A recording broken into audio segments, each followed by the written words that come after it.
Nasanay na si Carmela Mendoza na umuwi ng bahay tuwing 6:30 ng gabi. Ito ang oras kung kailan natatapos ang kanyang shift sa salon na Amelie. Isang maliit ngunit maaliwalas na negosyo na 2 kanto lang ang layo mula sa kanilang kondo, kung saan 5 taon na siyang nagtatrabaho bilang nail technician. 5 taon ang amoy ng nail polish at tunog ng nail file. 5 taon ang paghawak sa kamay ng iba at pakikinig sa mga personal na kwento na mas gustong ibahagi ng mga kliyente sa kanya kaysa sa mga psikolohista. Marunong makinig si Carmela at ngumiti kahit wala siyang gana. At higit sa lahat, marunong siyang magtago ng emosyon kahit na unti-unti nang nadudurog ang kanyang pagkatao sa loob. Sa panlabas, isa siya sa mga babaeng hindi mo agad mapapansin sa unang tingin, hindi dahil sa hindi siya maganda, kundi dahil hindi siya nagpapapansin. Katamtaman ng taas. May maitim at maalon na buhok hanggang balikat, na madalas niyang nakatali lang para hindi na mag-aksaya ng oras sa pag-aayos. Laging malinis at maayos ang kanyang mga kuko, isang propesyonal na nakasanayan. Direkta siyang makatingin, walang bahid ng pagpapakyut o sobrang lambing, sabi nga ng mga katrabaho niya sa salon. Si Carmela yung tipong maaasahan mo. Sabi naman ng mga kliyente, hindi siya madaldal sa mga sikreto ng iba, pero laging alam kung kailan kailangang magbigay ng suporta. Ang asawa naman niya, sa nakalipas na 2 taon, ay walang sinasabi tungkol sa kanya basta na lang siyang hindi pinapansin. Si Jericho Mendoza ay isang lalaking biniyayaan ng kalikasan ng magandang pisikal na anyo. Ngunit ipinagkait naman dito ang magandang pag-uugali. Matangkad, may matipunong mukha, magaling siyang mag-iwan ng magandang unang impresyon. Nakakahalinang ngiti, kumpiyansa sa pagsasalita, at mamahaling relo na binili lang naman ng hulugan gamit ang credit card. Ngunit hanggang unang impresyon lang ang kaya niyang ibigay. Ang kasunod nito ay kawalan, na tinatakpan ng pagiging mainitin ang ulo. Nagpapalit siya ng trabaho kada 1 taon at kalahati.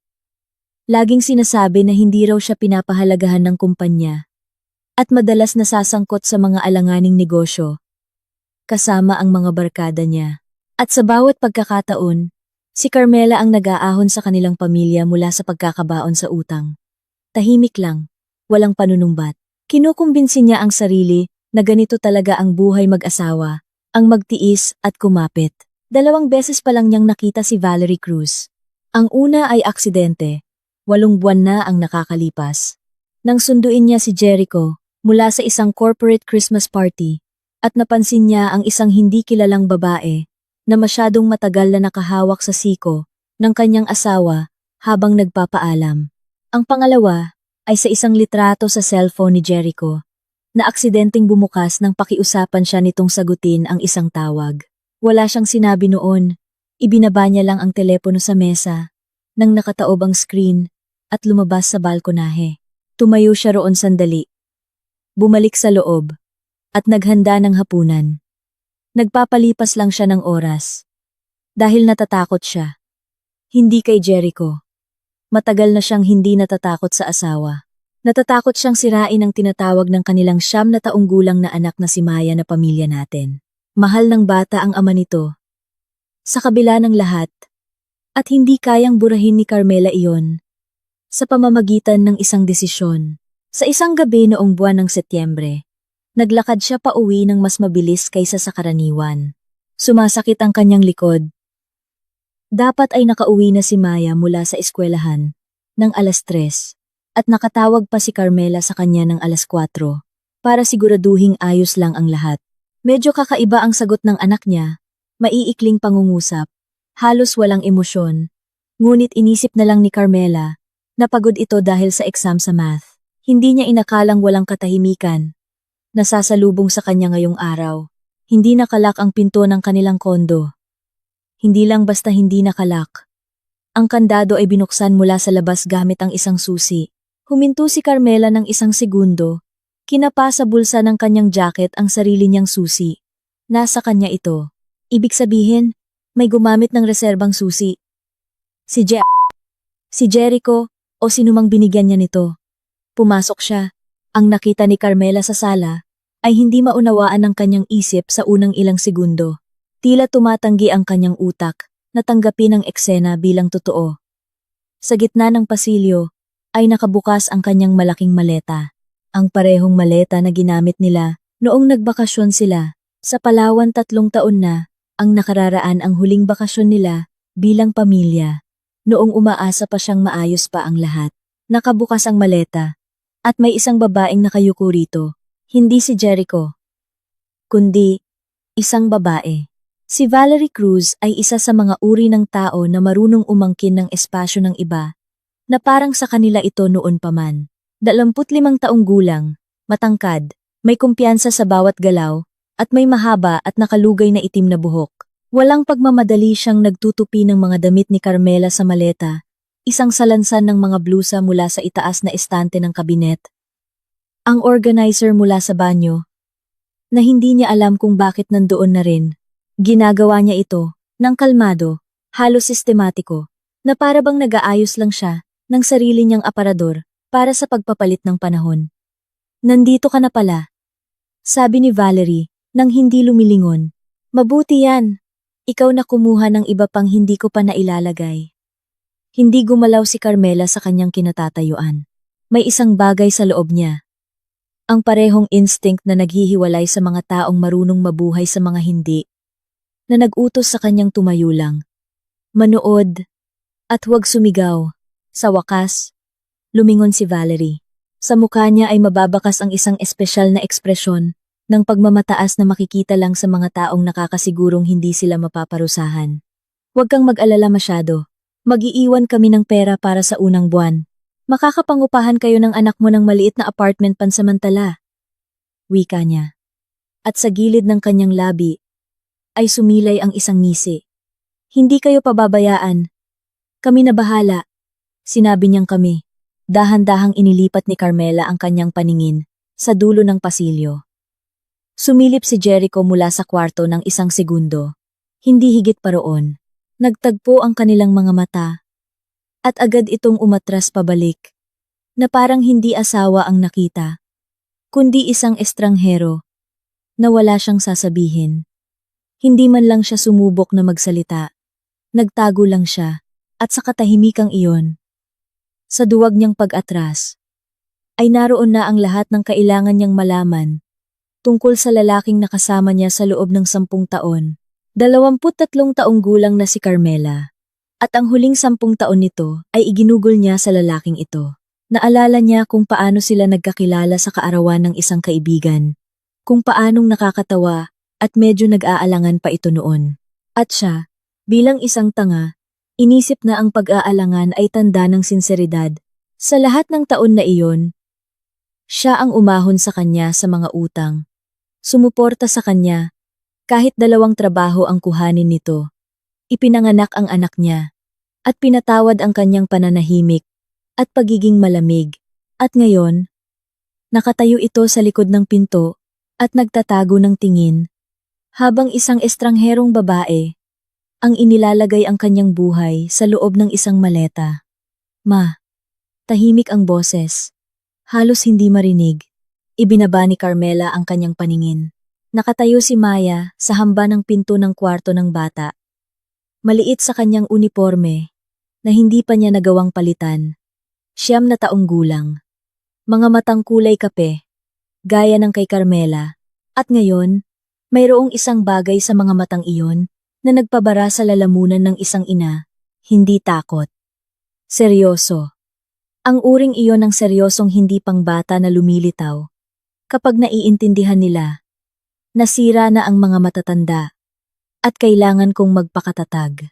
Ganoong uri ng bata si Maya, yung tipong nakakapansin, hindi dahil ipinaliwanag sa kanya, kundi dahil mula nang ipanganak siya ay pinagmamasdan niya ang mundo ng maigi, na may tahimik na atensyon, na madalas napapagkamalan ng mga matatanda bilang pagiging mahiyain. Siya ang unang nakaramdam ng magsimulang mag-usap nang may pag-iingat ang kanyang nanay at tatay, na parang naglalakad sa manipis na yelo. Siya ang unang nakapansin na mas madalas nang umaalis ang tatay niya tuwing gabi. At siya ang unang nakaintindi ngayon, na may nangyayaring bagay na kailangang malaman ng kanyang nanay agad-agad. Lumapit si Maya, Hinila ang manggas ng ina. At tumingkayad. Ma! Bulong niya ng direkta sa tainga nito. Kailangan na nating umalis. May sasabihin ako sa'yo. Tiningnan lang sila ni Valerie saglit at demonstratibong bumalik sa pag-aayos ng maleta. Hinawakan ni Carmela ang kamay ng anak at dinala ito sa kusina. Isinara niya ang pinto. Hindi ibinagsak, kundi dahan-dahang isinara hanggang sa tumunog ang lock. Umupo siya sa upuan sa harap ni Maya para makita ang mga mata nito. Magsalita ka. Lahat ng nakita mo, nagmamadaling nagsimula si Maya. Nung tumawag ka ng 4:00, nasa pasilyo ako. Dumating ng mas maaga yung tita kasama si Papa. Akala nila natutulog ako. Humiga ako pag uwi galing school. Masakit ang ulo ko, pero narinig ko silang nag-uusap. Tapos tumayo ako para uminom ng tubig at nakita ko sa puwang ng pinto. Anong nakita mo? Kumuha siya ng maliit na plastic sachet sa bag niya. Transparent. May puting laman sa loob at inilagay niya ng ganito. Ipinakita ni Maya gamit ang kanyang mga kamay. Sa ilalim ng mga damit mo sa maleta. At sinabi niya kay Papa, hayaan mo silang makahanap niyan. Kusa siyang mawawala. Walang demandahan. Walang sustento. Ang katahimikan sa kusina ay napakabingi. Kaya naririnig ni Carmela ang pagtiktak ng orasan sa ibabaw ng refrigerator. Sachet. Puting pulbos sa ilalim ng mga damit sa maleta. At isang pangungusap na ang kahulugan ay walang iniiwang puwang para magduda. Hindi lang ito pagtatangka na palayasin siya sa bahay. Ito ay isang patibong na inilatag. Isang bagay na hindi mo maipapaliwanag. Hindi mo matatakasan. At hindi mo madaling mapapatunayang inosente ka. Sa ganyang ebidensya, hindi lang kondo ang mawawala sa kanya. Maaari rin siyang mawalan ng anak at ng kanyang kalayaan. Umayos ng upo si Carmela. Sa loob niya siya mismo ay nagulat dito, kinalaunan walang pagpapanik. Ang naroon ay lamig, matalas, pantay, parang yelo sa ilalim ng mga paa, na hindi mo pwedeng basagin ng mabilisang galaw, kundi lulubog ka. Ang galing mo? Tahimik niyang sabi kay Maya. Tama lahat ng ginawa mo. Ngayon, makinig ka sa akin. Mananatili ka rito sa kusina. Huwag mong bubuksan ang pinto. Maliwanag? Tumango si Maya. Kinuha ni Carmela ang kanyang cellphone. Ang unang tawag ay kay Rowena Reyes. Ang kaibigan niyang nakatira lang ng 10 minutong lakaran. Magkaibigan sila. Simula pa noong high school. At kung may isang tao na pwede mong sabihan ng, kailangan kita ngayon din ng hindi nagtatanong. Siya lang yun. Si Rowena ay isang babaeng may espesyal na pag-uugali. Isa sa mga taong hindi nagtatanong ng maraming bagay sa oras ng krisis, kundi kukunin lang ang bag at lalabas ng bahay. Isa siyang accountant. Napaka-praktikal hanggang sa buto. At may isang pambihirang katangian. Sa gitna ng kaguluhan ng iba, kaya niyang panatilihin ang ganap na pagiging kalmado. Weng, kailangan kita. Ngayon din. Alam mo ang address. Anong nangyari? Pupunta ako. Ipapaliwanag ko mamaya. Importante ito. At buhay ang nakataya. Parang awa mo na. Pangalawang hakbang. Binuksan ni Carmela ang kamera sa kanyang telepono. In-on ang video recording. Dahan-dahang lumabas ng kusina, papunta sa pasilyo. Nakatayo pa rin si Valerie sa maleta. Gumalaw si Carmela sa paraang makikita sa video ang maleta. Ang estrangherang babae sa ibabaw nito. At ang mga gamit na kinukunan niya ng tahimik. Hindi nagsasalita, hindi lumalapit sa maleta. Ni isang daliri ay hindi niya idinikit dito. Mahalaga iyon. Importante sa kanyang buhay. Napansin ni Valerie ang telepono. Bakit ka kumukuha ng video? May inis sa boses nito. Oo, kalmadong sagot ni Carmela. Itago mo yung camera. Hindi mo pwedeng gawin yan nang walang pahintulot ko. Sa sarili kong kondo. Pwede. Ikiniling ng bahagya ni Carmela ang kanyang ulo. Nakapangalan sa akin ang unit na ito. Pwede mong i-check sa Registry of Deeds. Totoo iyon. 5 taon na ang nakalipas. Noong kumuha sila ng housing loan, ipinangalan ang loan kay Carmela. Pangit ang credit history ni Jericho. Nagpasalamat pa siya noon. Ngayon, mukhang nakalimutan na niya. Natahimik si Valerie, ngunit mas tumalas ang tingin nito. Pangatlong hakbang. Bumalik si Carmela sa kusina.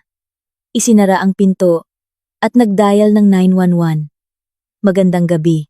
Gusto kong i-report ang isang alitan at posibleng pagtatanim ng iligal na droga sa address na ito. Sinabi niya ang address ng malinaw. Walang pag-aalinlangan. May ibang tao sa loob ng kondo ko na inilalagay ang mga personal kong gamit sa isang maleta. Nakita ng anak ko kung paano itinanim sa maleta ang isang plastic sachet na naglalaman ng hinihinalang iligal na droga. Hindi ko hinahawakan ang maleta. Humihingi ako ng responde ng pulisya para magsagawa ng inspeksyon ayon sa tamang proseso. Tinanong ng dispatcher ang mga detalye at pinakiusapang manatili lang at huwag hawakan ang mga bagay. Naiintindihan ko, sabi ni Carmela. Ganyan din po ang ginagawa ko. Ibinaba niya ang telepono. Nakatingin sa kanya si Maya. Nakaupo sa silya sa kusina. Yakap ang school bag na parang kalasag. Magiging maayos ba ang lahat? Tanong ng anak. Oo, sagot ni Carmela. Ginagawa natin ang tama. Mula sa pasilyo ay dinig ang mga yabag ni Valerie. Nagpapabalik-balik siya. Halatang kinakabahan. Tapos ay ang boses ni Jericho. Mahina. Valerie, ayos lang ba dyan? At ang sagot nito, maikli at galit. Ayos lang. Subukan lang nilang may gawin. Nakatayo si Carmela sa bintana at nakatingin sa labas ng kalsada.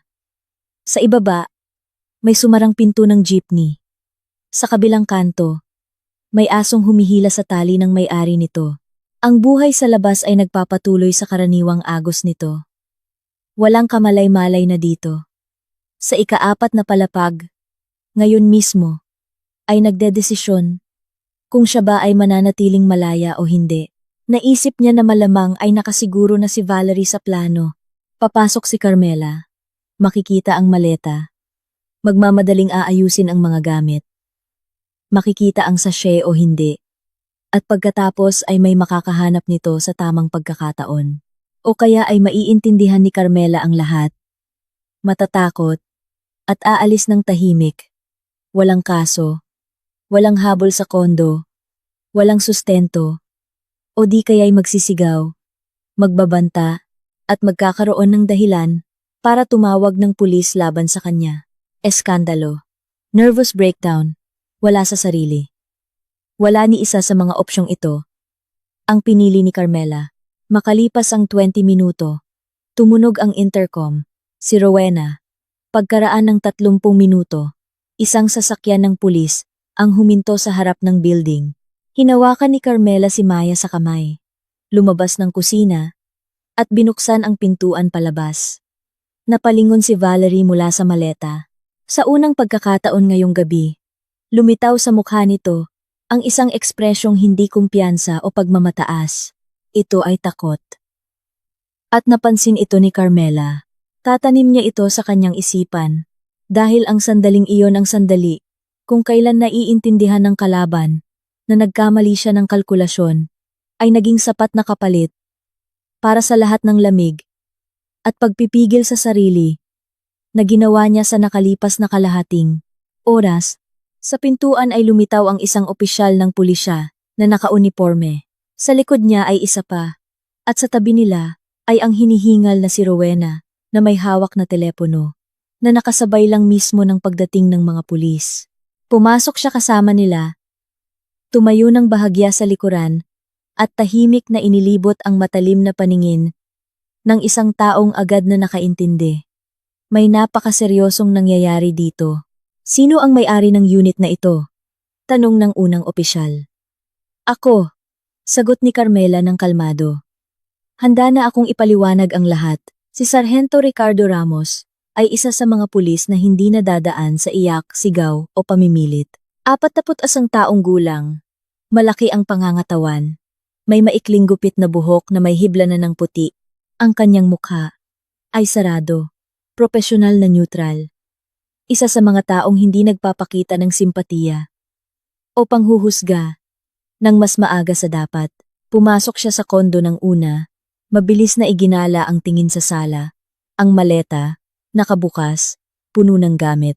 Isang babae sa tabi nito, isa pang babae sa may pinto ng kusina na may batang nasa likuran, at isang lalaking nakatayo, nang alanganin sa dulo ng pasilyo. At agad na naging malinaw sa kanya, nakita na niya ang ganito. Hindi eksaktong ganito, pero may pagkakapareho sa istruktura. Away pamilya na nauwi sa agawan ng ari-arian, pero mula pa lang sa umpisa, ay sinabi na ng nagreklamo sa telepono ang tungkol sa iligal na droga. At ito ang nagbago sa lahat. Huminto si Ramos sa gitna ng sala, at hindi kalakasang sinabi. Pakiusap na manatili ang lahat sa kanilang mga pwesto. Walang gagalaw ng kahit ano. Ang pangalawang pulis, isang nakababatang lalaki, na nasa 25 anyos, at may dalang notebook, ay tumayo sa may pintuan. Si Rowena Reyes, na pumasok kasama nila, at nagkaroon lang ng pagkakataong sulyapan si Carmela, nang mabilis isang sulyap na naglalaman ng lahat. Nandito ako. Kakampi mo ako.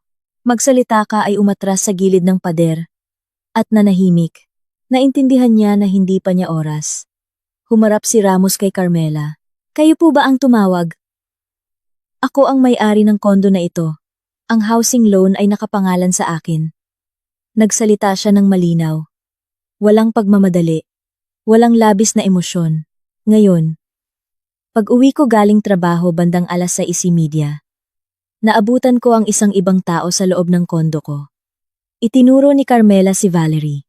Ang babaeng ito, si Valerie Cruz, ang kabit ng asawa ko, ay naglalagay ng mga personal kong gamit sa maleta nang wala akong pahintulot.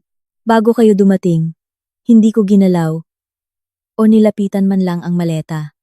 Ang anak kong si Maya ang nakasaksi nang ilagay ni Cruz sa maleta ang isang plastic sachet na naglalaman ng hinihinalang iligal na droga. Nakikinig si Ramos nang hindi sumasabat. Pagkatapos ay tumango ng bahagya. Sino pa ang nandito sa unit? Ang asawa ko, si Jericho Mendoza. Hindi lumingon si Carmela. Sinabi niya lang ang pangalan. Nasa kwarto siya. Pakiusap na pumunta ang lahat ng nandito sa sala. Naunang naglakad si Valerie. Kalmado. Diretso ang likod. Tila ba nagpapakitang wala siyang tinatago. Ngunit napansin ni Carmela. Bahagyang nakakuyom ang mga daliri nito. At hindi nito agad inalis ang mga kamay. Mula sa maleta, sa isang iglap. Tumingin ito doon, na parang sa isip niya ay sinusukat kung may oras pa ba siyang gumawa ng kahit ano. Wala ng oras. Napansin din ito ni Ramos. Huwag hawakan. Ulit niya ng kalmado. At inalis ni Valerie ang kanyang mga kamay. Naging masikip sa sala. Nakaupo si Jericho sa dulo ng sofa. Nakayuko na parang taong nahuli sa isang kahiyahiyang gawain, na hindi pa nakakapagdesisyon kung aamin ba o magdedeni. Tumayo si Valerie sa may bintana. Nanatiling nakatayo si Carmela sa may pasukan. Kasi niya si Maya. Tahimik na nakasandal ang balikat sa tagiliran ng ina. Pumwesto si Rowena sa isang upuan sa tabi ng pader. Tahimik, hindi napapansin. Parang isang taong hindi pumunta para magsalita, kundi para manood. Binuksan ng batang pulis ang notebook. Magsisimula tayo sa pagtukoy ng pagkakakilanlan. Tumingin si Ramos kay Valerie. Ang iyong mga detalye. Valerie Cruz, 35 taong gulang. Kalmado ang boses. Halos bored. Address ng inyong tirahan? Sinabi ni Valerie ang address. Ibang lugar sa Metro Manila. Ibig sabihin, hindi ka nakarehistro dito? At hindi ka nakatira dito? Sandaling paghinto maikli, ngunit halata. Nandito ako kasama si Jericho. Inimbitahan niya ako. May susi ka ba sa unit? Binuksan ni Jericho ang pinto. Ibig sabihin, wala kang susi. Binanggit ito ni Ramos hindi bilang isang tanong, kundi bilang isang deklarasyon ng katotohanan at humarap kay Jericho. Pinapatunayan mo ba na binigyan mo ng pahintulot ang babaeng ito na pumasok sa kondo? Inangat ni Jericho ang kanyang ulo. Mukha siyang taong nagpalipas ng huling oras, sa pag-asang ibang usapan ang magaganap usapan na walang pulis. Oo, kasama ko siya. Nakapangalan ng kondo sa kanya, sa asawa ko. May karapatan ako. Ibang isyu yan. Putol ni Ramos ng walang kabastusan ngunit matatag. Sa ngayon, ire-record natin ito. Ang unit ay nakapangalan kay Mendoza. Carmela. Hindi nakarehistro dito si Miss Cruz. Walang susi. Nakapasok siya sa pamamagitan ni Mr. Mendoza. Muli siyang humarap kay Carmela. Inireport niyo sa telepono ang tungkol sa hinala ng pagtatanim ng iligal na droga. Pakipaliwanag ng mas detalyado. Nang makauwi ako, sinabi sa akin ng anak ko na nakita niya si Cruz na kumuha ng transparent na plastic sachet na may puting pulbos mula sa kanyang bag at inilagay iyon sa ilalim ng mga damit sa maleta. Kasabay nito, sinabi niya sa asawa ko ang sumusunod. Huminto si Carmela ng saglit. Hayaan mo silang makahanap niyan, kusa siyang mawawala. Walang demandahan, walang sustento. Matapos itong sabihin sa akin ng anak ko, agad akong tumawag sa inyo. Sinabihan ng testigo itinuro niya si Rowena at kumuha ng video. Hindi ko hinawakan ang maleta ni minsan. May video ka ba? Opo. Inabot ni Carmela ang kanyang telepono. Makikita diyan. Pumasok ako sa sala. Bukas ang maleta. Nakatayo si Cruz sa tabi nito. Hindi ko hinawakan ang takip o ang laman nito. Pinanood ni Ramos ang video ng tahimik. Ibinigay ang telepono sa nakababatang pulis. At sinimulan nitong itala sa logbook. Kailangan natin ng mga saksi mula sa barangay. Sabi ni Ramos sa kanyang kasama. Lumabas ka muna. Tawagin mo ang mga opisyal o kapitbahay. 2. Habang naglalakad palabas ang kasama, nabalot ng katahimikan ang sala. Nakatayo si Valerie sa bintana na may blankong mukha. Ngunit nakita ni Carmela na paminsan-minsan itong sumusulyap kay Jericho. Maikli. Mapilit. Ibig sabihin, magpakatatag ka, manahimik ka. Nakatingin sa sahig si Jericho. Kinuha ni Rowena ang kanyang telepono at tahimik na nag-record ng sarili niyang video. Hindi nagpapahalata. Basta ni-record lang ang pangkalahatang sitwasyon sa kwarto. Napansin ito ni Carmela at bahagyang tumango sa kaibigan.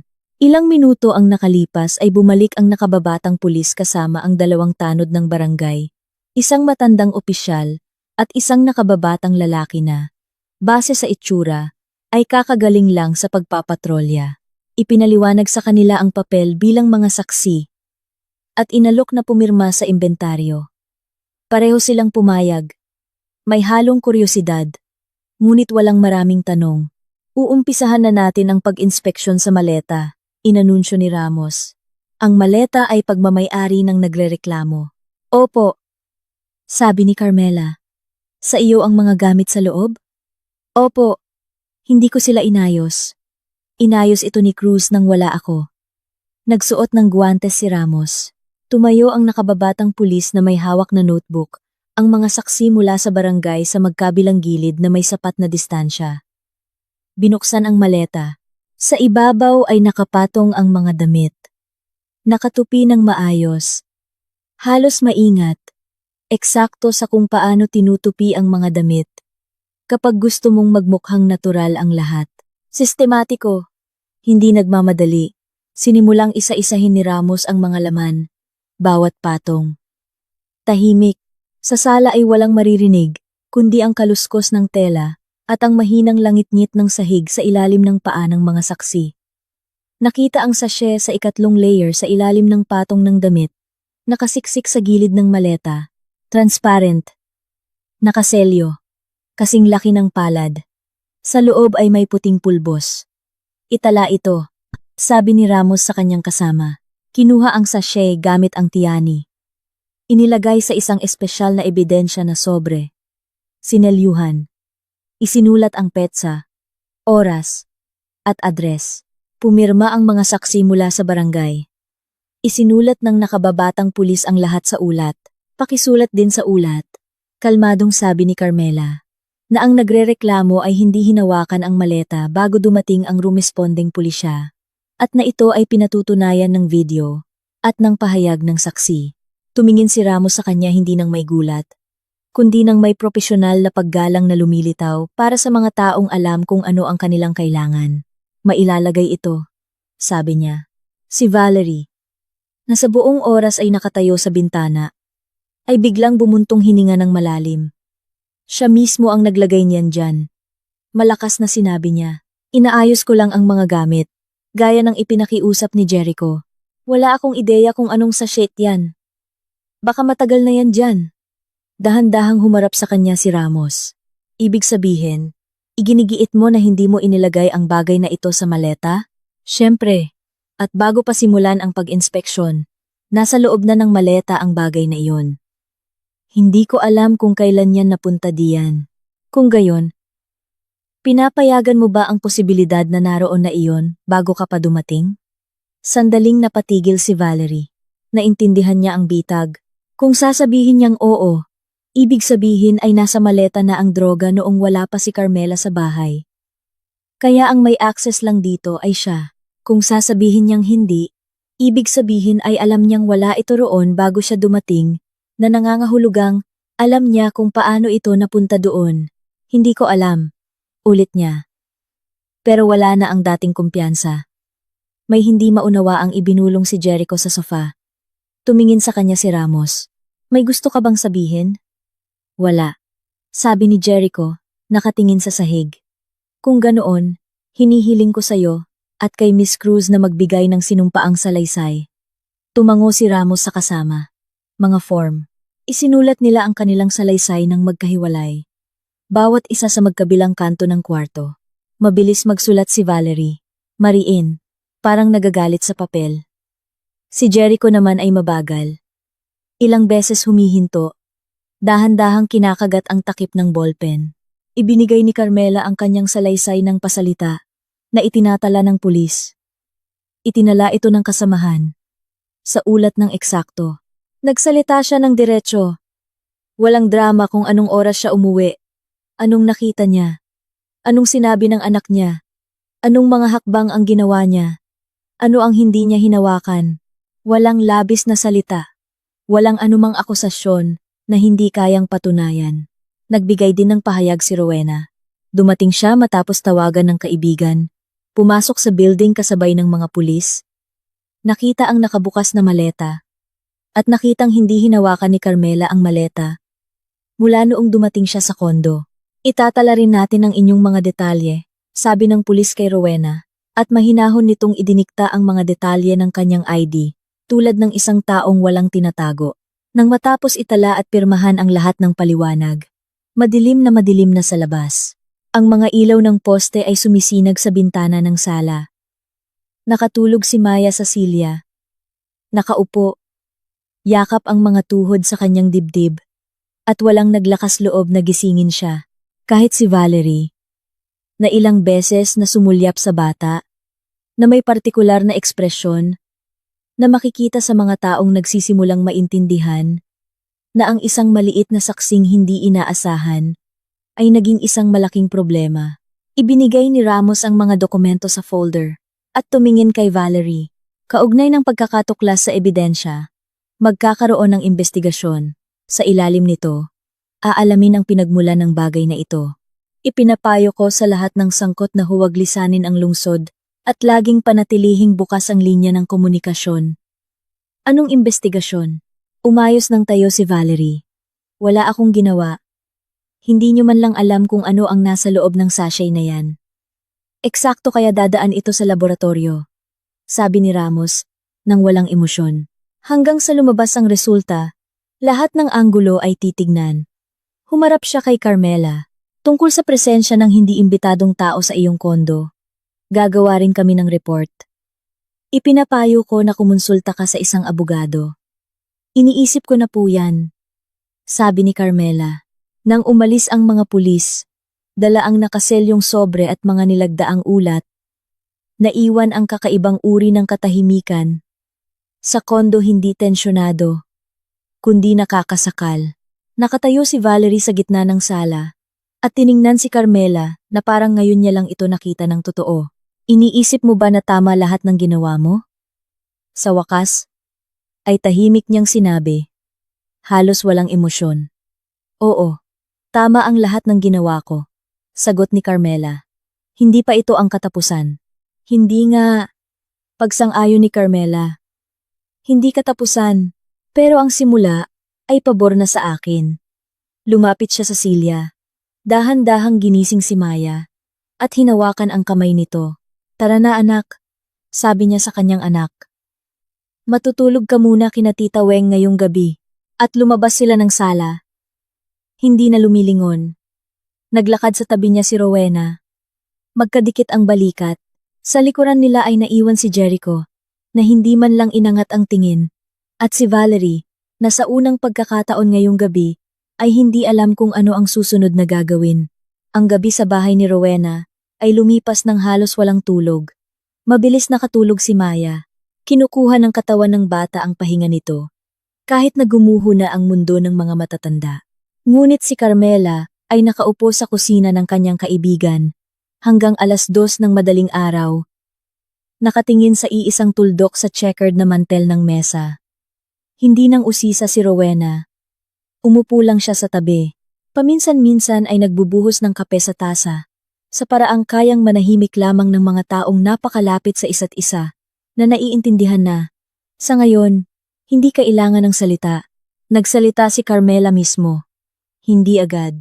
Sa simula ay matagal siyang nakatingin sa mantel, tapos tahimik na nagsalita.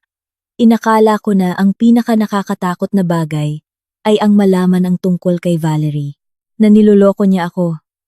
Na sa lahat ng oras na ito, ay nakatira ako, kasama ang isang tao na hindi man lang ako nakikita. Tumahimik siya sandali. Lumabas na hindi pala ganoon. Ang pinaka nakakatakot na bagay ay ang pumayag siya na tumango siya nang ialok ito ng babae. Hindi sumagot si Rowena. Hinaplos lang ang kanyang balikat. Kinaumagahan.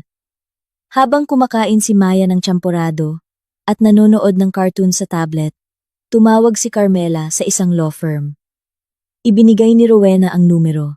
Siya, bilang isang accountant, ay madalas nakakasalamuha ang iba't ibang propesyonal. At may alam siyang magagaling na tao. Libre ang abogado na si attorney, Patricia Villanueva. Nang mismong araw na iyon, bandang 12:00, 10 taon ng abogado si Patricia, espesyalista sa family law at criminal defense. Isang pambihirang kombinasyon, ngunit ito mismo, ang parehong kailangan ni Carmela ngayon. 36 taong gulang, maiksi ang gupit ng buhok, may salaming manipis ang frame, nakasuot ng business suit na walang labis na detalye. Maingat siyang nakinig kay Carmela. Hindi sumasabat. Gumagawa ng mga tala sa kanyang notebook. Nang matapos si Carmela, ibinaba ni Patricia ang kanyang ballpen. Tama ang mga naging aksyon mo, sabi niya, nang walang paligoy-ligoy. Ang agarang pagtawag sa pulisya, ang pagkuha ng video bago ang inspeksyon, at ang pagkakaroon ng saksi na magpapatunay na hindi mo hinawakan ang maleta. Isang malakas na posisyon. Ngunit si Maya ang tanging nakakita kung paano inilagay ni Valerie ang sachet. Hindi iyan isang kahinaan. Sabi ni Patricia, ito ay isang hiwalay na usapin na kailangang maiproseso ng tama. Ang testimonya ng bata sa mga ganitong kaso ay isang maselang bagay. Naunawaan ito ni Carmela ng kusa. Ipinaliwanag ni Patricia ang bahaging legal. Hindi maaaring imbestigahan si Maya na parang isang matandang saksi. Ang proseso ay iba, mas maingat, kasama ang isang social worker mula sa DSWD o WCPD. Ngunit ang katotohanan na si Maya ang nagulat sa kanyang ina tungkol sa pagtatanim at inulat ito bago pa man may magpaliwanag sa kanya kung ano ang nangyari, ay nakatala na sa blotter at ulat. At iyon ang mahalaga.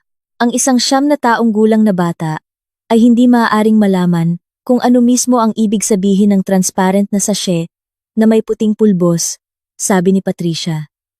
Inilarawan niya kung ano ang kanyang nakita. Kinuha ng tita ang sachet at itinago sa ilalim ng mga damit at sinipi ang mga salitang narinig niya. Hindi ito sariling interpretasyon, isa itong obserbasyon. At ganyan natin ito ipopormula. Nagkasundo sila. Kukunin ni Patricia ang kaso. 2 direksyon. Kasong pampamilya at kasong kriminal.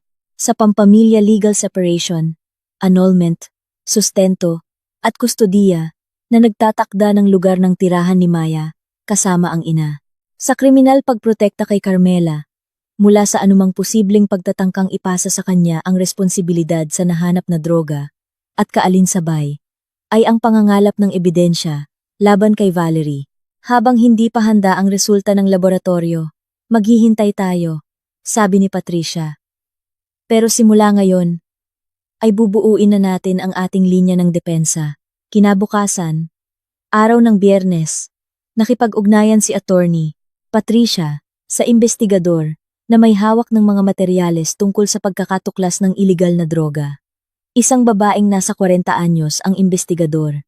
Wala si Carmela sa pag-uusap nila, ngunit ipinaalam ni Patricia sa kanya ang lahat ng gabi ng maikli at direkta sa punto. Gusto nilang kausapin si Maya. Isang hindi formal na pakikipag-usap kasama ang isang psychologist, social worker. Hindi ito investigasyon. Pakikipag-usap lang. Iginigiit ko ang presensya ko roon. Napagkasunduan na sa Lunes. Tumango si Carmela. Handa siya. Mas handa pa siya kaysa sa maraming matatanda na nakita ko nang umupo sa silyang iyan, sabi ni Patricia. At sa kanyang boses, sa unang pagkakataon sa kanilang pag-uusap, may lumabas na tila mainit na paghanga. Linggo ng gabi, nakausap ni Carmela ang kanyang anak. Hindi niya ito pinag-ensayo ng mga sagot. Hindi niya ipinaliwanag kung ano ang dapat sabihin. Umupo lang siya sa tabi nito sa kama. At habang nagbubuklat ng libro si Maya, biglang nagtanong ang bata, "Ma, bukas ba kailangan kong sabihin yung tungkol sa nakita ko?" "Oo. Yung mismong nakita mo lang. Hindi mo kailangang mag-imbento." "Okay. Basta kung anong nangyari lang." Tumango si Maya. Isinara ang libro. "Tandang-tanda ko," sabi niya. "Hindi ako nag-imbento. Alam ko," sabi ni Carmela. Lunes ng umaga. Ang pag-uusap kasama si Maya ay ginanap sa isang kwarto na tinatawag ng mga psychologist na komportableng lugar. Malalambot na upuan, neutral na kulay. Walang mga mesa na may mga folder at nakakasilaw na opisyal na ilaw. Ang espesyalista, isang batang babae na may mahinang boses, ay nakipag-usap sa bata na tila nagkukuwentuhan lang nang walang anumang tigas ng protocol. Nakaupo ng tahimik si Patricia sa isang sulok. Naghintay si Carmela sa labas. Tumagal ang pag-uusap ng halos 40 minuto. Paglabas ni Maya, ang una niyang tinanong ay kung pwede siyang bumili ng juice sa vending machine malapit sa elevator. Binigyan ni Carmela ng barya at pinanood ang anak na naglakad sa koridor. Diretso ang likod, kalmado ang paglakad, at naisip na lumaki itong isang napakatatag na bata. Hindi niya malaman kung saan galing ang ganitong katatagan. Marahil ay ganoon talaga, kapag mula sa murang edad, ay natututo ang bata na unawain ang mga bagay na mas gustong huwag mapansin ng mga matatanda. Sumunod na lumabas si Patricia, at tahimik na nagsabi, "Maganda." Inilarawan niya ang lahat ng magkakasunod, walang mga kontradiksyon. Naitala na.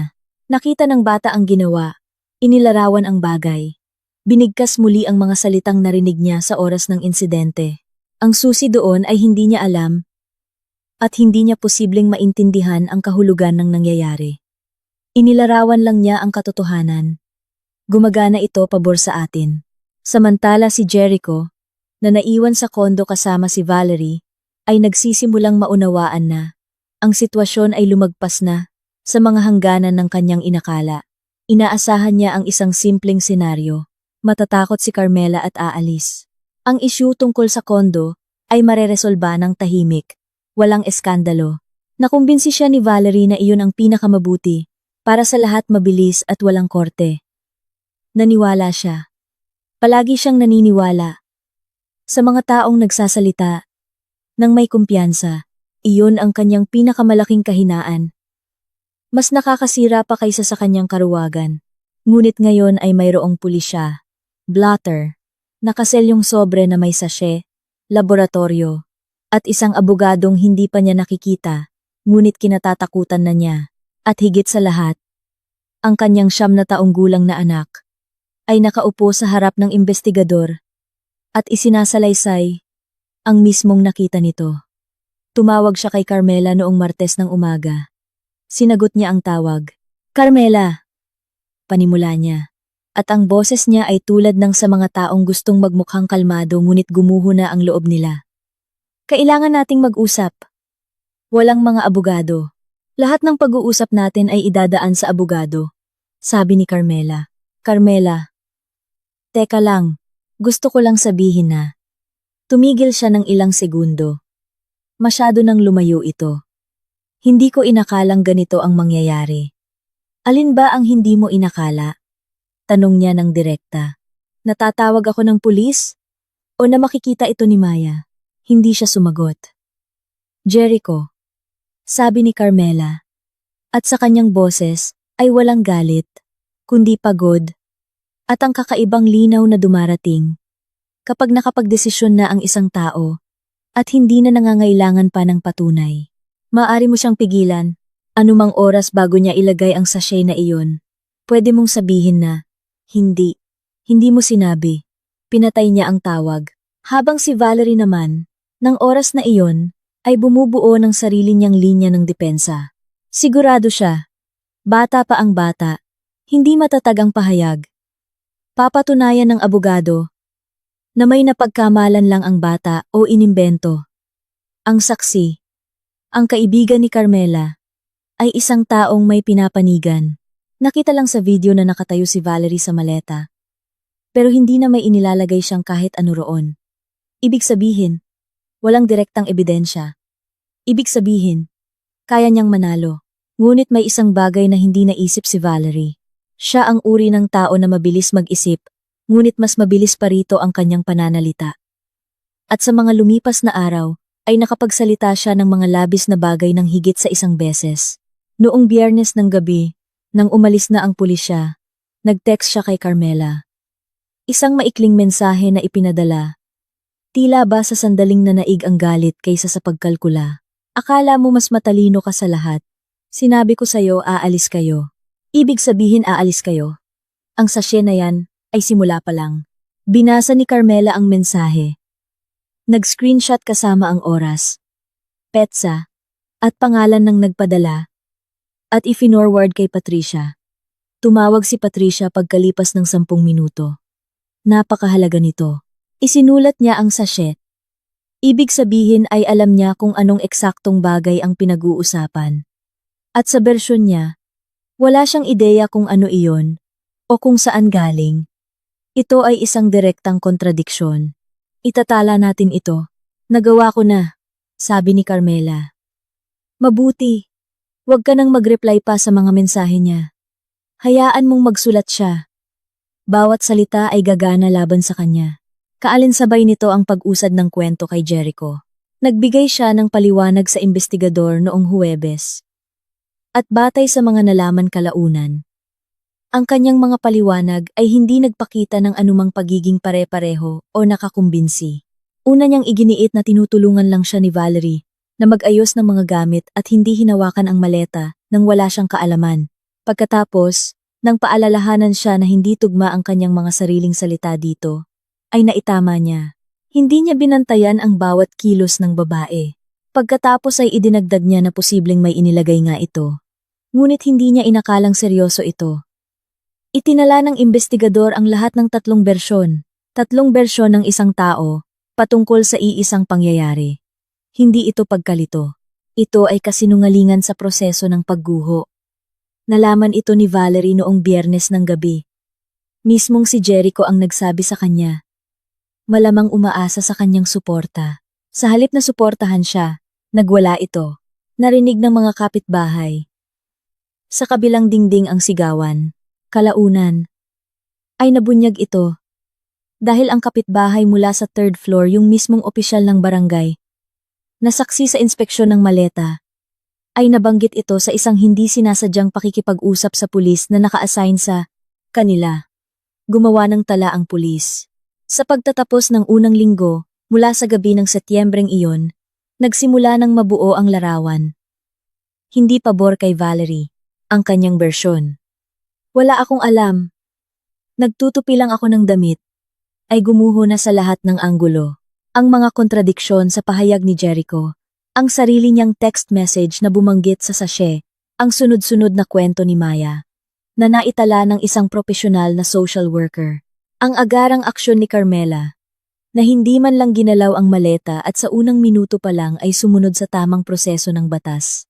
Nagtayo ng bitag si Valerie na sumaranga, ngunit hindi sa lugar na inasahan niya. Nalaman ni Carmela ang resulta ng unang linggo mula kay Patricia noong Sabado ng umaga. Tumawag ang abogado at maikli itong ikinuwento. Walang labis na paligoy-ligoy. Dumating na ang resulta ng laboratorio.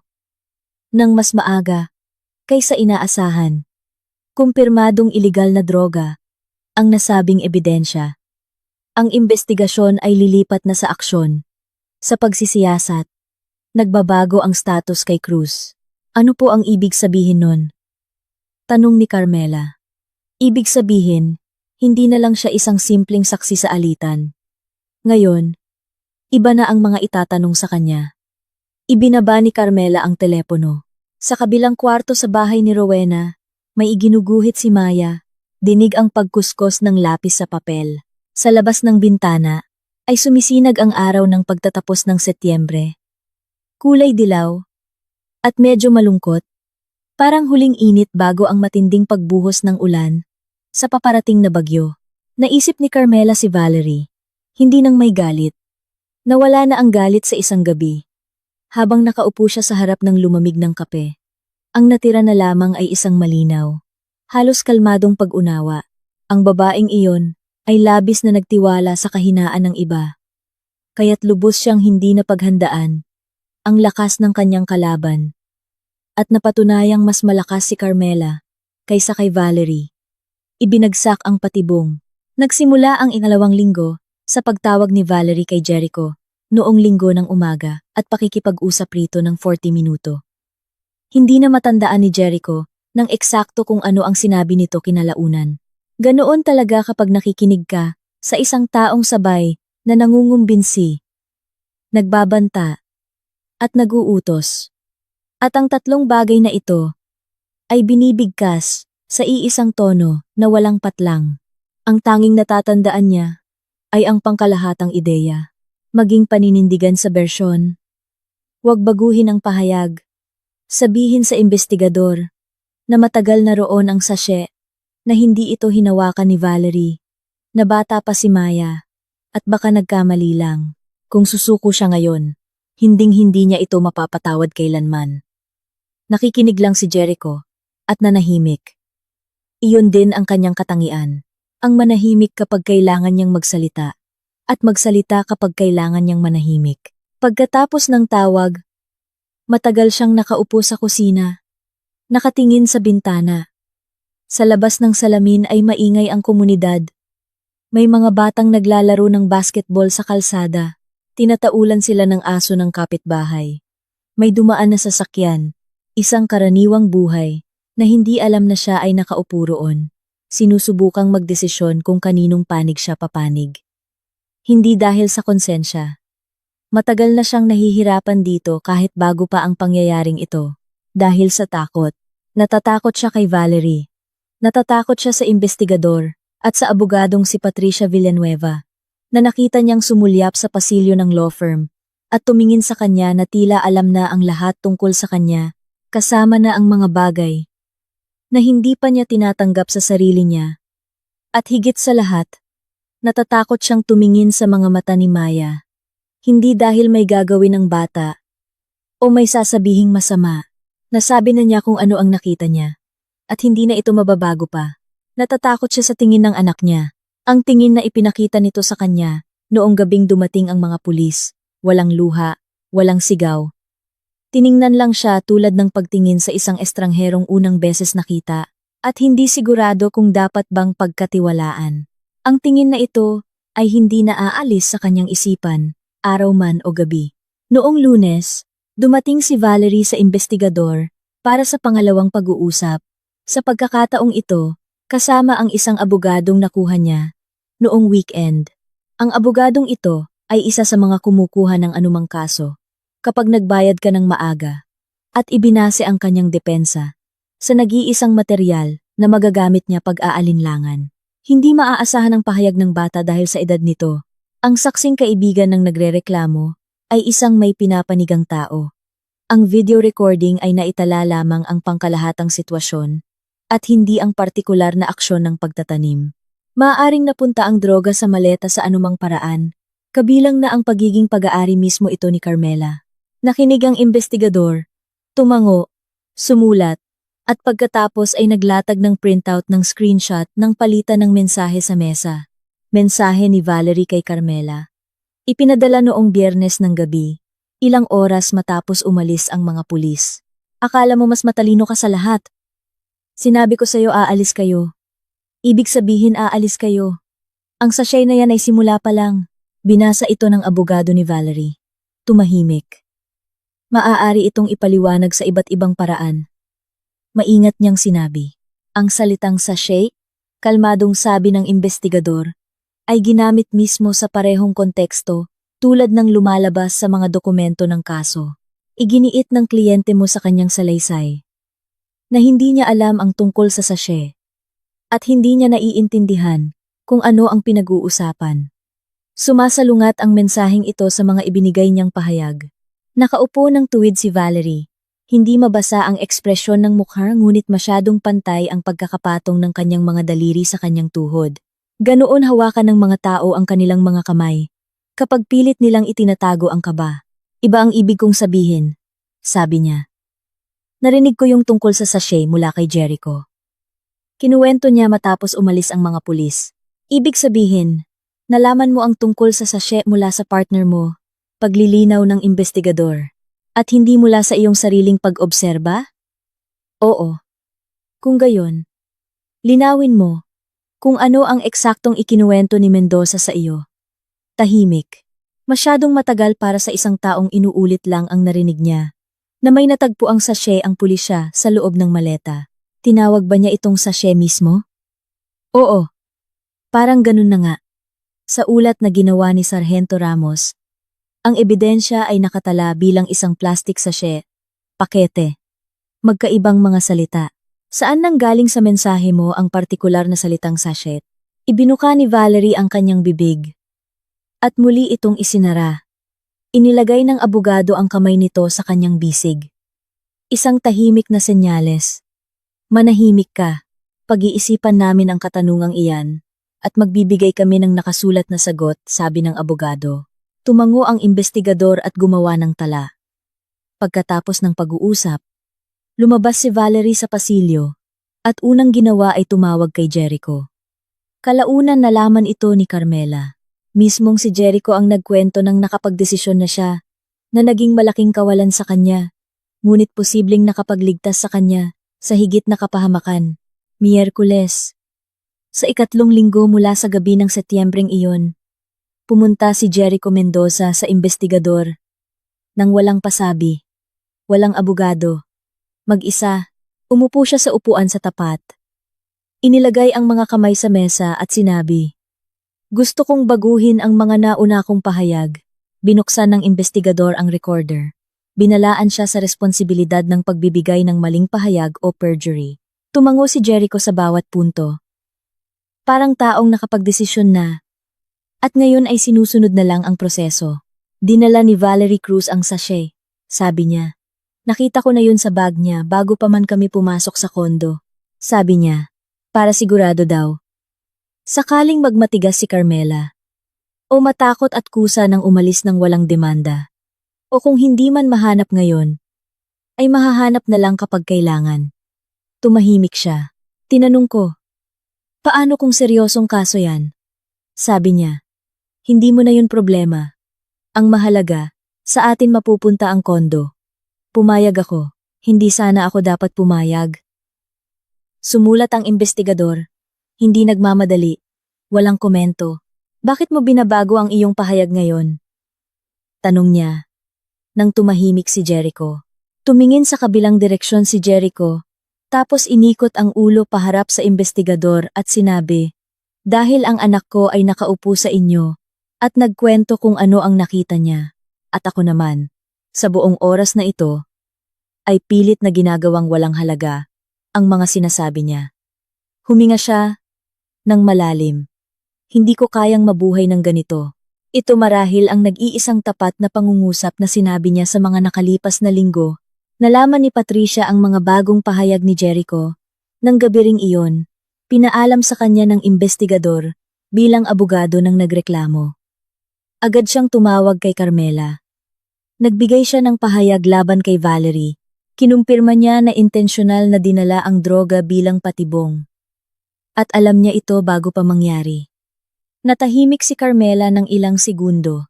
Naiintindihan ba niya ang ibig sabihin nito? Para sa sarili niya? Oo. Iko-konsidera rin siyang taong may kaalaman sa nagbabadyang krimen. Hindi rin siya makakalusot sa pananagutan. Pero ang pahayag niya ay malaking pagbabago sa kaso laban kay Valerie.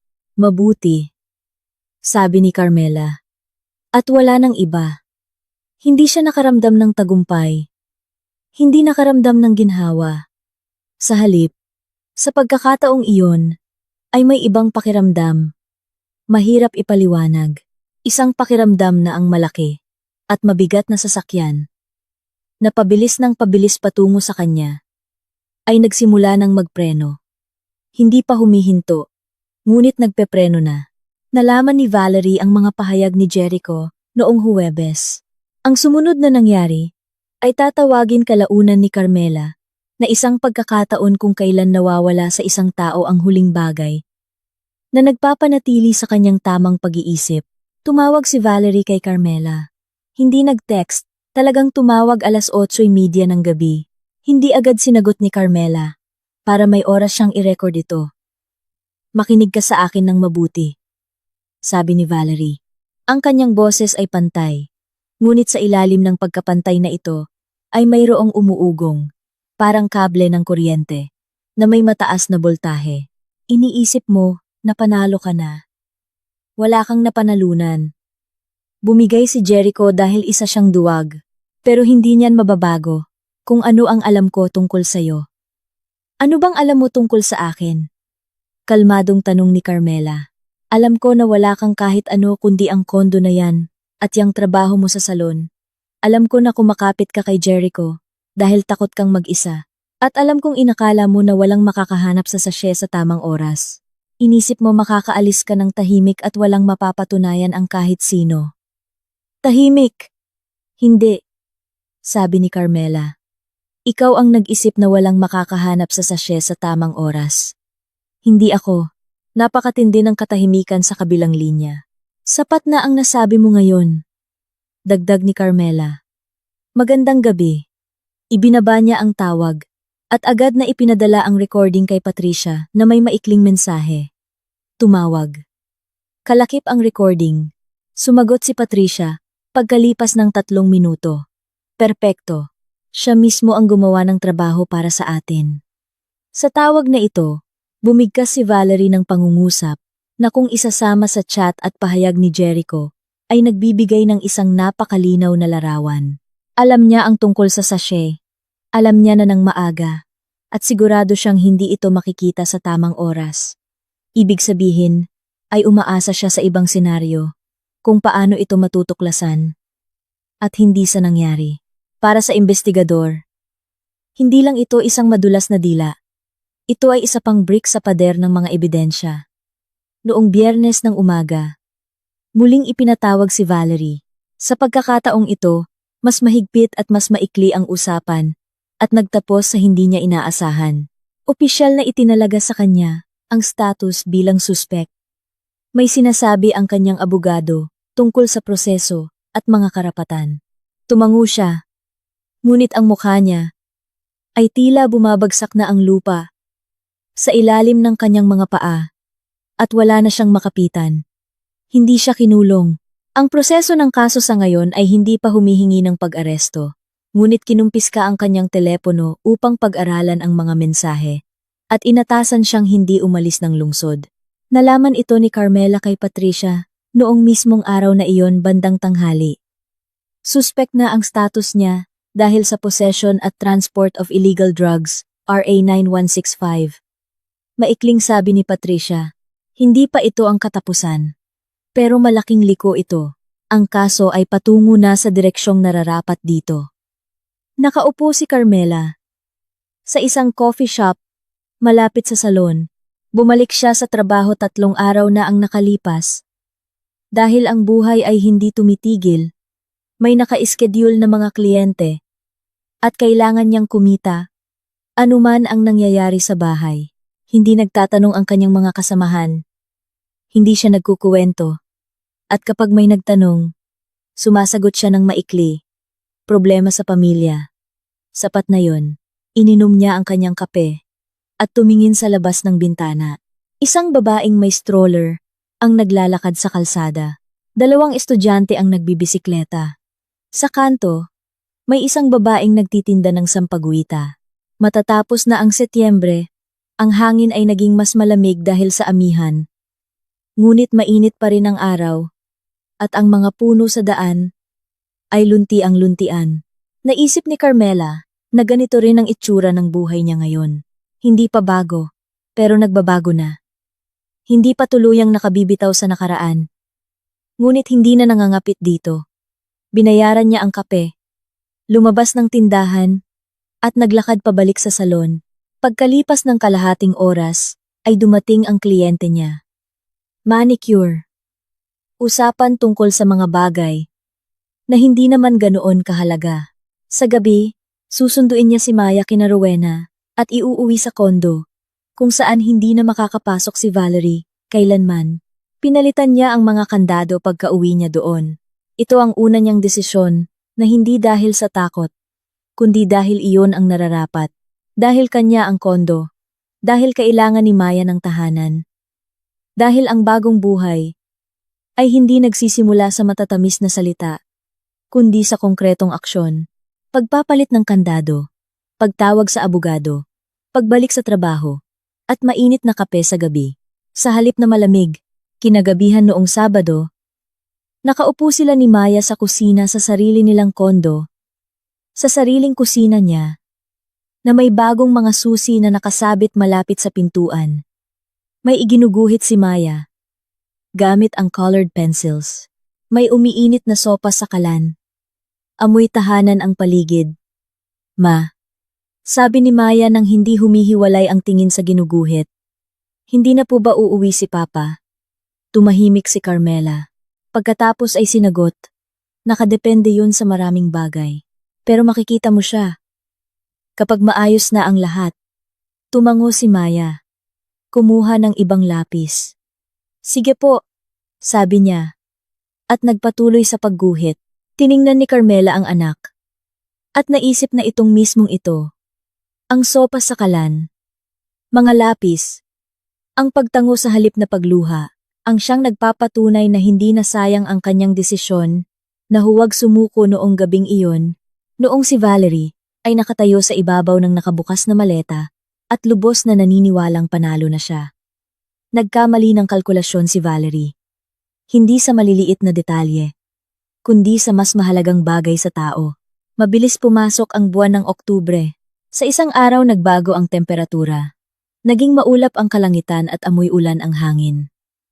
Sa umaga akala mo ay may init pa, ngunit pagsapit ng tanghali ay bumubuhos na ang bagyo.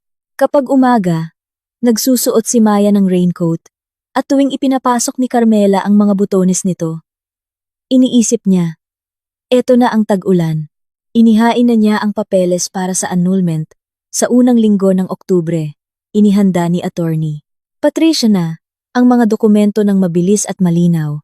Walang dagdag na daldal, walang pagpapakita ng labis na emosyon, na may kahusayan ng isang propesyonal na lubos na pinahahalagahan sa mga oras ng kagipitan kaysa sa anumang pakikiramay. Kalakip ng petisyon para sa annulment ay ang hiling na matukoy ang tirahan ni Maya sa poder ng ina at petisyon para sa sustento. 3 direksyon. Bawat isa ay tumpak at maayos na nakabase sa batas. Hindi tumutol si Jericho, hindi dahil bumuti na ang pagkatao niya. Naintindihan niya lang na wala na siyang kawala. Ang kanyang mga pahayag laban kay Valerie, ang naging hatol din laban sa kanya. Sa family court, ang isang taong may alam tungkol sa ginagawang patibong laban sa sarili niyang asawa at walang ginawang hakbang para pigilan ito, ay walang karapatang ipagpilitan ang kanyang sarili bilang isang responsableng magulang. Ginamit ni Patricia ang argumentong ito ng tumpak at walang labis na pananakot. Inilatag niya lang ang mga katotohanan na magpapaliwanag sa kanilang sarili. Ang unang pagdinig ng kaso ay ginanap sa kalagitnaan ng Oktubre. Nakaupo si Carmela sa lamesa, katabi si Patricia, at diretsyong nakatingin sa harap. Nasa kabilang mesa si Jericho, kasama ang ibang abogado na kinuha niya ng nagmamadali. Hindi sila nagtinginan. 10 taon ng kasal, at ngayon, 2 mesa, 2 abogado, at ang hukom sa pagitan nila. Ang hukom ay isang babaeng may matalim na paningin at nakaugalian ng magtanong ng maiikling tanong, ngunit sa paraang hindi mo matatakasan ang pagsagot. Pinag-aralan niya ang mga materyales ng kaso ng maaga. Mararamdaman mo ito base sa kung paano niya buuin ang mga tanong. Hindi na humihingi ng paglilinaw sa mga detalyeng alam na niya. Mendoza, sabi niya habang nakatingin kay Jericho. May pagtutol ka ba sa pagtukoy ng paninirahan ng anak sa ina? Wala po, mahinang sagot nito. Sa obligasyon ng sustento, handa po akong magbayad. Ang abogado ni Jericho ay bumulong sa kanya sandali ngunit umiling siya. Mukhang alam na niyang walang saysay ang makipagtawaran pa. Ang pagdinig ay tumagal ng wala pang 2 oras. Para sa family court, napakabilis noon. Ipinaliwanag kalaunan ni Patricia na kapag walang pagtutol ang kabilang panig at ang mga ebidensya sa mahalagang aspeto ay nakalap na, wala nang dapat patagalin pa. Ang desisyon para sa kustodiya ni Maya ay ibinigay pabor sa ina. Para sa sustento, 25% mula sa kinikita ni Jericho buwan-buwan at may nakatakdang minimum na halaga sakaling maging hindi tiyak ang kita nito. Ang paghihiwalay, annulment, ay inaayos na sa pagdinig na iyon. Ayon sa kasunduan, nang walang karagdagang pandinig, lumabas si Carmela mula sa bulwagan ng korte ng alaunay media. Naglakad si Patricia sa tabi niya. Tapos na? Tanong ni Carmela. Sa parting pampamilya, tapos na. Sa kriminal, tuloy-tuloy pa. Ang kasong kriminal laban kay Valerie Cruz ay nagpatuloy ayon sa tamang proseso. Mas mabigat, mas matagal, at may mas maraming hakbang na legal. Matagal nang kinumpirma ng laboratorio. Ang fingerprint sa sachet ay kay Valerie. Ang laman ng sachet ay shabu at bawal. Ayon sa batas, kriminal ang pamamahagi at pag-iingat nito. Ang pinagmulan ng droga ay iniimbestigahan.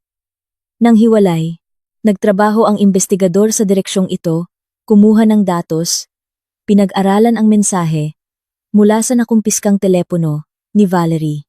Ang natagpuan sa telepono ang naging, marahil, pinaka-hindi inaasahang pag-ikot sa buong kwentong ito. Sa pagitan ng mga usapan, ay natagpuan ang mga mensaheng ipinadala 2 linggo bago ang gabi ng Setyembreng iyon. May kausap si Valerie na nakasave sa contacts bilang Tito Boyet. Ang laman ng pag-uusap ay inilaraawan ng investigador sa mga dokumento ng direkta at propesyonal. Ngunit ang ibig sabihin nito ay malinaw. Nagtatanong si Valerie kung paano ito ginagawa at kung ano ang mangyayari kung sakaling matuklasan. Sumasagot si Tito Boyet. Ibig sabihin, hindi lang biglaan ang paglalagay ni Valerie ng sachet sa maleta. Siya ay nagplano, nag-isip, kumonsulta, binabago nito ang klasifikasyon mula sa isang biglaang insidente sa pagiging isang mas seryosong premeditated crime. Sinubukan ng abogado ni Valerie na bumuo ng depensa na hindi naiintindihan ng kliyente niya ang kinahinatnan ng kanyang aksyon dahil siya ay dala lamang ng matinding emosyon. Inilakip ng investigador ang palitan ng text messages sa kaso. Pagkatapos noon, naging napakahirap ng panindigan na dahil ito sa emosyon. Sa simula ng Nobyembre, naganap ang unang pagdinig sa kasong kriminal. Dumalo si Patricia bilang kinatawan ng biktima. Kinilala si Carmela bilang biktima ng planong pagtatanim ng ebidensya. Nakaupo si Valerie sa upuan ng akusado, kasama ang kanyang abogado. Matuwid ang likod, at may blankong mukha sa parehong posisyon na tulad noong gabing iyon sa sala. Ngunit ang kanyang mga mata ay nag-iba. hindi natiyak, at tumitingin kung saan-saan. Kasama sa mga paratang ay ang pag-iingat at pagdadala ng iligal na droga na may intensyong manakit sa kapwa. Gamit ito bilang instrumento ng panggigipit. Si Jericho, sa kasong kriminal, ay itinuring na taong may kaalaman sa gagawing krimen na walang ginawang aksyon upang mapigilan ito. Ang kanyang mga pahayag ang may mahalagang papel laban kay Valerie. Pero nilagay din siya nito sa napakaalanganing posisyon. Ang panghuling parusa para sa kanya ay tatalakayin sa hiwalay na desisyon, ngunit sigurado siyang may haharapin siyang kaso. Sa mga paunang pagdinig, hindi halos nagsasalita si Carmela. Si Patricia ang namuno sa lahat. Malinaw. Walang labis na daldal. Nakaupo lang si Carmela, nakikinig, at nag-iisip tungkol sa kakaibang damdamin na hindi siya binibitawan. Hindi tuwa. Hindi ginhawa. Sa karaniwang kahulugan. Para itong lumabas mula sa isang madilim na kwarto at masilaw sa liwanag ng araw. Hindi mo agad maiintindihan ang nangyari. Sisilip ka lang at humihinga. Matapos ang pandinig, pagkalabas, sinabi ni Patricia, malakas ang kaso. Mataas ang tsansang mahatulan. Ang eksaktong sentensya at taon ay desisyon na ng hukom. Ngunit malinaw ang direksyon natin. Gaano katagal pa? Tanong ni Carmela. Ilang buwan pa. Ang mga kasong kriminal ay hindi kasing bilis ng mga pampamilyang kaso. Ngunit wala ka nang dapat ipangamba. Ligtas na ang posisyon mo. Tumango si Carmela at isinara ang kanyang jacket. Malamig sa labas at naglakad siya papunta sa sakayan ng jeep. Habang naglalakad, tumawag si Maya. Nasa bahay ng kaibigan niyang si Rowena ang bata pagkatapos ng school, naghihintay sa ina. Parating na ako, sabi ni Carmela. Kumain ka na ba? Nagluto po si Tita Weng ng hotcakes. Sige, mabuti. Hintayin mo ako. Nagpapatuloy ang buhay. Halos nakapagtataka na. Sa kabila ng lahat ng nangyari sa loob ng 1.5 buwan, patuloy lamang itong nagaganap. Hotcakes kina Rowena. Trabaho sa salon. Pagpila sa grocery. Pagring ng alarm clock sa umaga. Ngunit marahil, iyan ang pangunahing patunay na nakayanan niya hindi bilang isang bayani, hindi bilang pelikula. Basta't kinaya niya. Sa kalagitnaan ng Nobyembre, binago ni Carmela ang kanyang schedule sa salon. Kumuha siya ng ekstrang araw para magtrabaho at nakiusap para sa mas mataas na bayad kada oras. Kailangan niya ng pera. Pambayad sa housing loan, kay Maya, mga pang-araw-araw na gastusin. Ang sustento mula kay Jericho ay pumasok noong katapusan ng Oktubre nang tamang-tama sa oras. Hindi niya alam kung ano ang nagtulak dito na magbayad sa oras. Kahihiyan, takot sa batas, o iba pa, hindi na niya naisip. Nakita niya lang ang perang pumasok at binayaran niya ang tubig at kuryente. Si Rowena Reyes, pagsapit ng panahong iyon, ay halos linggo-linggo nang bumibisita sa bahay nila. Hindi dahil sa awa, kundi dahil nakasanayan na siya ni Maya at mas masayang kumain ng tatluhan. Nagdadala si Rowena ng pandesal o kakanin para iterno sa kape. Nakaupo sila sa kusina kapag natutulog na si Maya at nag-uusap ng hindi palaging tungkol sa seryosong bagay. Kadalasan tungkol sa trabaho, mga nakakatawang nangyari. At iba pa, sa ganoong paraan bumabalik sa normal ang buhay.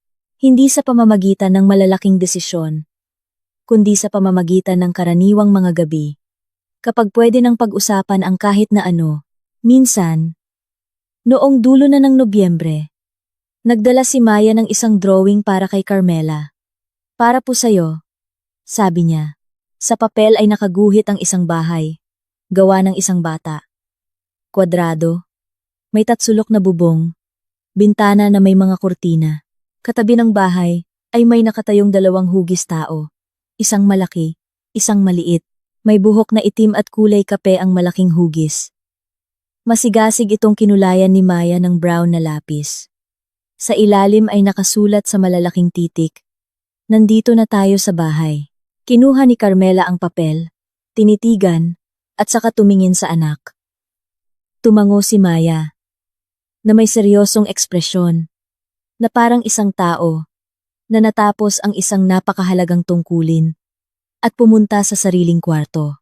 Idinikit ni Carmela ang drawing sa pader, malapit sa schedule ng mga activities ni Maya, sa lugar kung saan nakatago ang lahat ng kailangan sa araw-araw. Natapos ang prosesong kriminal laban kay Valerie Cruz noong Pebrero ng sumunod na taon. Nakaupo si Carmela sa loob ng korte, katabi si Patricia.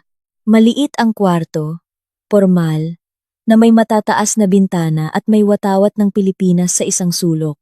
Nakaupo si Valerie sa upuan ng nasasakdal, nakasuot ng maitim na blazer at katabi ng kanyang abogado. Sa buong oras ng pagbabasa ng hatol, hindi siya ni minsan lumingon sa gawin ni Carmela. Binasa ng hukom ang hatol sa pantay na boses, nang walang emosyon. Ganoon basahin ng mga tao ang mga dokumento na araw-araw nilang ginagawa, at matagal nang hindi naglalagay ng personal na pakiramdam dito. Nakinig si Carmela, at narinig niya ang bawat salita, ngunit inihiwalay niya ito sa sarili, na tila binabasa ang kwento ng iba, at siya ay nagkataon lang na naroon. Ang desisyon ay guilty o nahatulang may sala.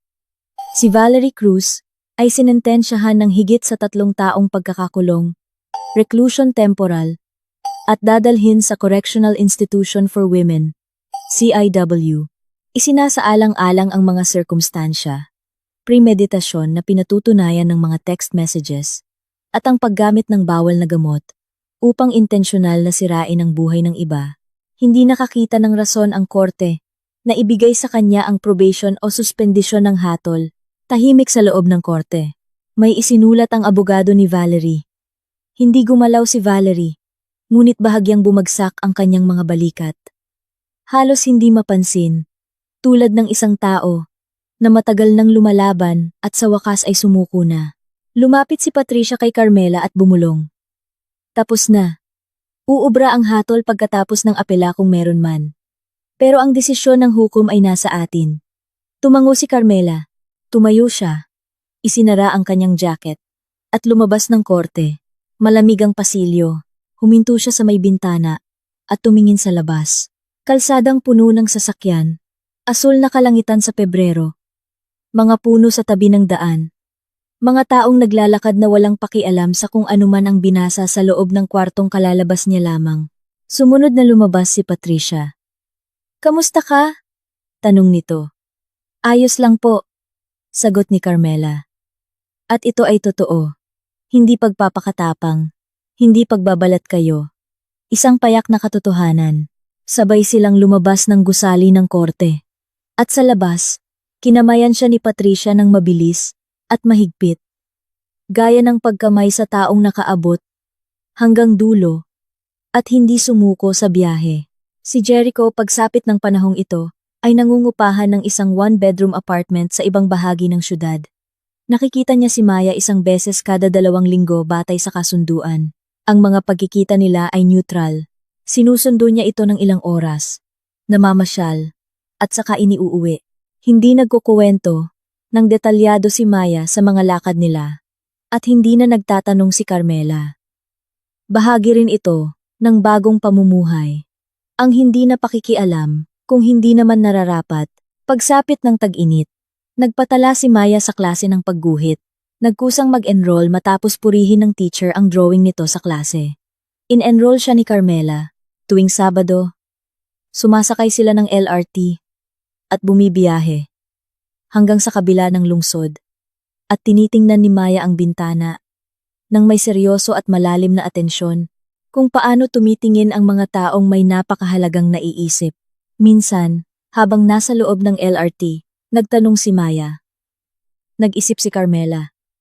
Talagang inisip niya ito ng mabuti at hindi agad sumagot. "Hindi," sabi niya. "Pinagsisisihan ko lang ang panahon na sinayang natin. Pero tapos na yon." Tumingin ulit si Maya sa bintana. Ang lungsod ay lumilipas sa salamin, mga bahay, matataas na puno, mga tao sa terminal. "Sige po," sabi ng bata. Ako rin hindi nagsisisi. Ang drawing na nandito na tayo sa bahay ay nakasabit pa rin sa dingding, kumupas na ng kaunti sa mga gilid. Pero hindi ito inaalis ni Carmela. Hindi dahil nakalimutan niya, kundi dahil sa tuwing dumadaan siya rito, Nakikita niya ito at naiisip, ito ang mismong pinakamahalaga. Hindi ang panalo laban kay Valerie, hindi ang hatol ng korte, hindi ang napirmahang annulment paper. Ang tao ay hindi sinisira ng mga pangyayari, kundi sinisira ng desisyong sumuko. Hindi ginawa ni Carmela ang desisyong iyon, at hinding-hindi ito makakalimutan ni Maya. Nasanay na si Carmela Mendoza